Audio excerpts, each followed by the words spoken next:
Ги гледате вестите на Сител. Во студиото со вас, Александар Спасовски. Добар ден, ви благодарам што сте со нас. Разрешен е судијата кој се најде на американската црна листа. Енвер Беџети, кој до вчера работеше како судија во Скопскиот апелационен суд на црната листа, се најде заедно со поранешниот вице-премиер Артан Груби, кој е во бегство поради вмешаност во корупција и примање мито. Американските власти утврдиле дека двајцата подолго време влијаеле да не се суди предметот за масовното прислушување, во кој меѓу обвинетите беше поранешниот директор на УБК Сашо Мијалков, поради што овој судски предмети застаре. Постапката за утврдување одговорност на судијата Беџети ја почна судскиот совет, кој прво го казни парично, откако се најде на црната листа, беше и разрешен. Според соопштението на судскиот совет, Беџети бил разрешен уште во мај годинава, потоа се жалел пред Врховниот суд, но минатиот месец највисокиот суд одлучил дека Беџети повеќе нема да работи како судија. Тројцата обвинети за предизвикување на пожарот во Вардариште на стартот на денешното судење признаа вина. Месиут Мемиши, Алмира Сани и Флорина Рифи се обвинети дека незаконски собирале и складирале отпад, со што сториле кривично дело за загрозување на животната средина и природата со отпад. Според законот за кривична постапка, за тоа дело е предвидена затворска казна од минимум 3 месеци до максимални 3 години затвор. Судењето се уште е во тек, па повеќе информации очекуваме во наредното информативно издание. А Советот за оцена на обвинителниот акт при Основниот кривичен суд во Скопје во целост го одобрил обвинението за пожарот во дискотеката Пулс во Кочани, информираш утро во судот преку својот веб портал. Со оглед на тоа дека станува збор за обвинителен акт во кој што има 37 обвинети, кои што имаат 33 бранители, беше исклучително тешко да се достави обвинителниот акт до сите нив, особено од причина што на голем дел од нив мерките притвор им беа заменети, па во моментот на достава председателот на Советот за оцена имаше потешкоти да може да утврди кој обвинет, каква мерка има и каде се наоѓа за да може да се изврши доставата, се информира во соопштението од судот. Ноќта меѓу 16 и 17 март годинава во дискотеката Пулс во Кочани избувна пожар во кој загина 62 лица, а стотици други беа повредени. Исплатена нова транша од 1,2 милијарди денари или 19,4 милиони евра од централниот буџет кон Развојната банка, средства кои се наменети за поддршка на инвестициските проекти на домашните компании. Оваа финансиска поддршка е обезбедена по поволни услови преку унгарскиот заем, соопшти Министерството за финансии. Со оваа исплата вкупната сума од 190,5 милиони евра веќе е трансферирана кон домашната економија преку оваа мерка, која има за цел да поттикне инвестициски циклус во приватниот сектор. Во буџетот за оваа година се предвидени вкупно 250 милиони евра за поддршка на инвестиции, што се очекува да предизвикаат инвестициски циклус во приватниот сектор од над 300 милиони евра.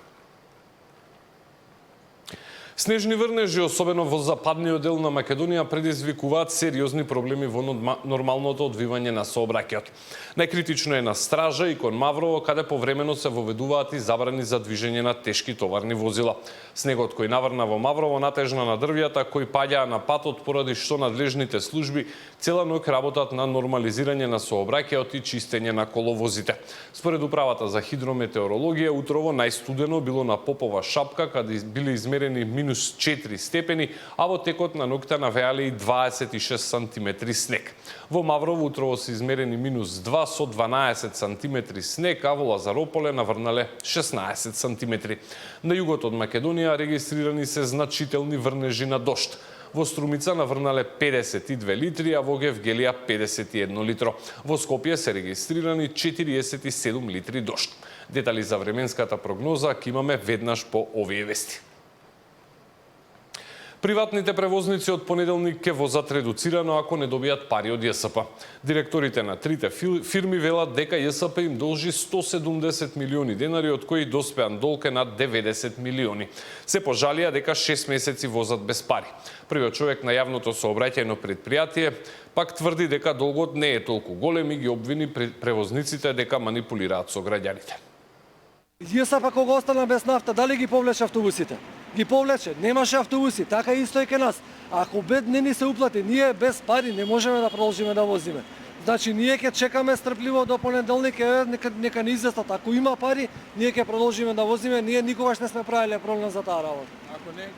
Ако не, ќе бидеме принудени да се редуцираме. Спрема приватните превозници се плаќаат долговите согласно нашите можности и во споредба од која сум дојден јас, долгот се намалува. Долгот не е тој што беше кажан сега. Тоа може да се видат дека ги покажат нивните финансиски картици, да видите дека долгот не е тој. И веќе мислам дека треба да престанеме да манипулираме со граѓаните. Ја уште не сум затворен за март. Мене ми дозиш уш 3 милиона за март. Кој месец сме сега? Кој месец сме сега? Како да возам, брат? Како? Не знам. Од март до октомври колку месеци има? До тука сум по изражители, до тука сум. Јас сум од март. 3 милиона ми дозиш од март. Кажи ми, плата за кој месец зема сега ти? Плата за кој месец земате, прашуваме? За септември. Па за септември, јас за март зема, бе. За август, за септември. Па јас за март зема, бе, другар. Да. За март зема сега, па за кој месец ми даде пари? Може да не викаш. Па не викам ти, ти зборам. А што е сега? Па сега кажи ми за кој месец зема плата ти? За септември, јас за март земам сега плата. Не, за септември ќе земаме, за август ќе земаме. А, за август, јас за март. Добро, и? Па што бе и, како што и, како и, што збориш? И ми деца имаме, и Што и? Заглавени сме по пумпи, по кредити, по све сме заглавени, бе. А добро, што ти е викање? Не те разбирам. Па затоа што викаш дека не должиш пари. Па не, ти кажам дека долгот се намалува. Кабе не се намалува, стои долгот. Јас не ти должам. Денеска навршуваат 3 децении од денот кога во 95-та година беше извршен атентатот врз првиот претседател на Македонија Киро Глигоров. До овој момент се уште непознат сторител постави автомобил бомба пред хотелот Бристол и ја активираше во моментот кога поминуваше делегацијата на претседателот. Глигоров доби тешки повреди на главата, но успеа да го преживее атентатот. Неговиот возач Александар Спирковски загина на лице место. Од здобиените повреди подоцна почина уште едно лице, случаен минувач, додека од повредите закрепна еден од телохранителите. До денеска надлежните служби не успеа да ги откријат сторителите и покрај тоа што кружа серија можни сценарија. Глигоров се врати на работа, поречи си 1 година и го заврши мандатот. Почина на 1 јануари 2012-та во 94-та година од својот живот.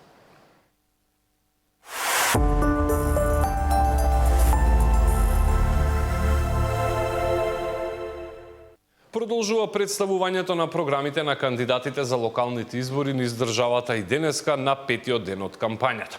ВМРО ДПМН ќе одржи митинзи во Новаци и Могила, а централниот е закажан за во Битола. Карванот на СДСМ и коалицијата ќе биде во Дебарце и Вевчани, потоа ќе се пресели во Струга со централен митинг во Охрид вечерва. Левица се представуваат во Гостивари Тетово. Изборната кампања почна во понеделникот, а ќе трае до 17 октомври на полноќ. Потоа следи 24 часовен молк пред гласањето на 19 октомври. Вториот круг ќе се одржи на 2 ноември. Локалните избори се 8 од независноста на државата, 4 на кои се избираат градоначалници и советнички листи во 80 општини и плюс градот Скопје. Ке се гласа на 3480 избирачки места за 309 кандидати за градоначалници и 576 кандидатски листи за членови на општинските совети или вкупно нешто под 10.500 кандидати. На изборите учествуваат 22 партии, 19 коалиции, 119 групи на избирачи, односно независни кандидатури. Најмногу кандидати за градоначалници има во градот Скопје, вкупно 16. А лидерот на владеачката ВМРО ДПМН вчера своите пораки ги испрати од говорницата на централниот митинг во Виница. Ја критикуваше опозицијата за непринципиелна соработка и ја обвини дуи дека живее во минатото. Нивниот стопан, го слушам Али Ахмети вчера како зборува за минатото, за некои средби со генерали, за Тетовскиот универзитет. Човекот е заглавен со пораки во 19-тиот век, а ние зборуваме за иднина, да градиме иднина. Овој човек е стопан и на едните и на другите, и на овие од политичката партија Левица, но и на овие од тоа што остана СДСМ. Почитувани браќи и сестри, на овие избори имаме две опции, нема трета опција. И мора сите јасно да знаеме, за да нема забуда. Да не мисли некој дека се е тоа случајно. Во политиката нема случајности. Ако вие не сте знаеле, тогаш верувате дека некој така планирал да излезе. новија избори. Ние имаме оваа коалиција непринципиелна за која што зборувам. Тоа е коалицијата помеѓу СДСМ, ДУИ и Левица, и од друга страна е коалицијата која што ја предводи ВМРО-ДПМН. А лидерот на опозицијата вчера беше на митинг во аеродром. Ја критикуваше владата за перформансите и констатираше дека е лоша состојбата со хигиената во главниот град. Да кажам нешто за успесите на владата на ВМРО-ДПМН изминатата година и пол и за нивните градоначалници изминатите 4 години. И благодарам на присуството.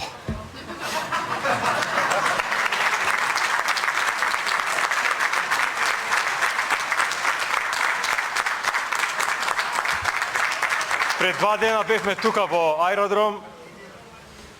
Греота да го фати човек, расфрлано со ѓубре, околу контейнерите полно, околу корпите кои што се искршени, скршена урбана опрема, неискосена трева, едноставно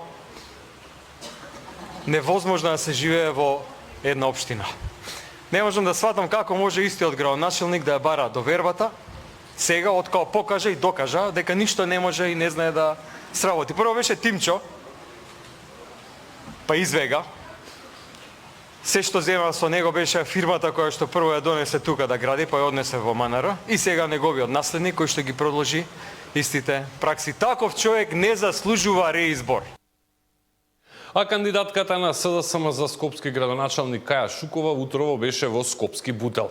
Ја критикуваше состојбата со јавниот превоз и рече дека решението е БРТ системот кој планира да го воведе доколку ја добие функцијата.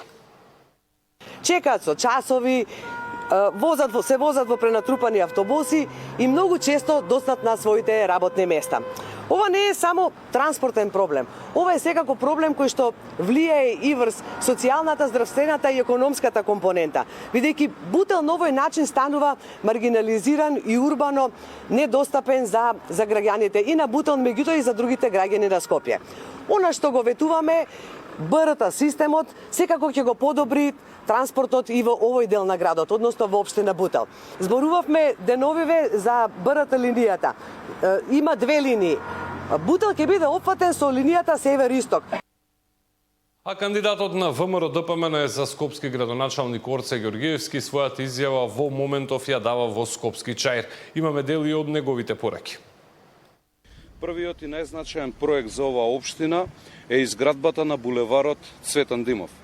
По години одлагање, конечно ќе се започне после изборите со реализација на овој проект, кој представува главна сообраќајна артерија што го поврзува Чаир со центарот на главниот град. Овој булевар ќе биде изграден со 6 коловозни ленти, велосипедски патеки, тротоари, зеленило и современо осветлување, со што ќе се реши хроничниот хаос, но уште поважно, ќе се подобри безбедноста на сите учесници во сообраќајот. Овој проект е дел од мојата стратегија Визија 0 несреќи.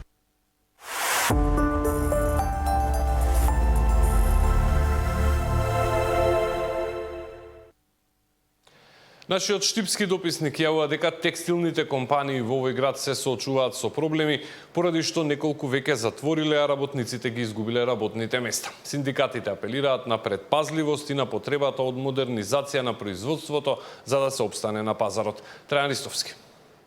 Алармантна е ситуацијата во штипскиот текстилен сектор. За месец и половина клучна врата на 3 конфекции, а работниците оставени без плата и без работа. Пред 2 дена реагираа вработените од затворената конфекција со холандски капитал, а вчера истото го најави и турска компанија. За да не останат на кратки ракави, од Гласен текстилец советуваат работниците да не подпишуваат спогодбени решенија. Знаев од минатата недела дека ќе останат без работа оние кои што беа на определено работно време, меѓутоа за овие на неопределено не насетивме. Бидејќи ги следува опремнени и испратнени согласно тоа отказ од деловни причини, бидејќи во е проблем на фирмата, не е на работниците. Затоа и упативме апел да внимаваат што подпишуваат, бидејќи треба да добијат решение за отказ, односно отказ поради деловни причини и решение за соодветно исплаќање според стажот во фирмата и според законските обврски кои што ги следуваат работниците при вакви случаи. Во услови на криза, модата оди на последно место, додава Ампева, и затоа текстилната индустрија е во надолна линија. Сепак во изминатиот период многу малку се работеше на модернизација на текстилното производство, што резултира со неконкурентност на пазарот, а за тоа вина сносат и надлежните институции. Практично индустрија која што придонесува со над 10% во индустриското производство добило само 1,74% од унгарскиот кредит, односно 15 само текстилни фирми кои ќе земе податокот дека во Штип имаме околу 50-60 компании. Ќе видиме дека тоа е премалку, оваа индустрија не заслужила за таков игнорантски однос. Мене ми е многу жал што морам ова да го кажам, меѓутоа сметам дека немаат ниту стратегија, ниту имаат идеја. Имаме работници кои што сопруг и сопруга работат во тие фирми. Тоа не се работните места во Штип. Текстилната индустрија овде е присутна. Овде и во целиот источен регион. Од некогашните 65.000 вработени во текстилниот сектор, денес работат околу 25.000, но оваа бројка постојано се намалува. За Сител, Трајан Ристовски.